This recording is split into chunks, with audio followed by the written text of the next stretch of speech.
ചിന്തനീയത്തിൻ്റെ മറ്റൊരു അധ്യായത്തിലേക്ക് ഏവർക്കും സുസ്വാഗതം.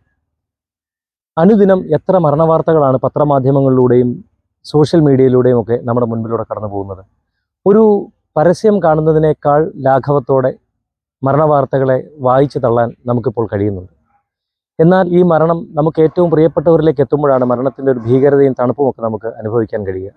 കഴിഞ്ഞ ദിവസം എന്നെ പിടിച്ചുലച്ചൊരു മരണമുണ്ടായി. എൻ്റെ ഏറ്റവും അടുത്ത സുഹൃത്തിൻ്റെ 15 വയസ്സുള്ള 10ാം ക്ലാസ്സുകാരി മകൾ അച്ഛൻ വഴക്ക് പറഞ്ഞത് നിമിത്തം, പരീക്ഷാപ്പേടി നിമിത്തം ആത്മഹത്യ ചെയ്തു. ദൈവം നമുക്ക് നൽകിയ ഏറ്റവും വലിയ സമ്മാനമായ ജീവിതം മനുഷ്യൻ അവസാനിപ്പിക്കുന്നു എന്നത് വിചിത്രമായി എനിക്ക് തോന്നാറുണ്ട്. ഞാൻ ജീവിതത്തെക്കുറിച്ച് വായിച്ച ഒരു ചിന്ത ഇങ്ങനെയാണ്: നമ്മൾ ആരും ജീവിക്കുന്നില്ല. ജീവിക്കാൻ തയ്യാറെടുക്കുമ്പോഴേക്കും നമ്മൾ മരിച്ചു പോകുന്നു. വിദ്യാഭ്യാസം തീർന്നിട്ട് ജീവിക്കാമെന്ന് കരുതുന്നു.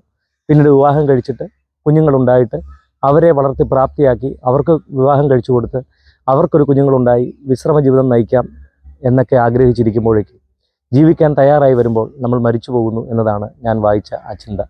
എന്നാൽ ഓർക്കുക, ദൈവം നമുക്ക് തന്ന ജീവിതം നശിപ്പിച്ച് കളയാനുള്ളതല്ല. ദൈവം നമുക്ക് നൽകുന്ന ഓരോ ദിവസവും സന്തോഷത്തോടെ ജീവിച്ച് തീർക്കുവാൻ നമുക്ക് കഴിയണം.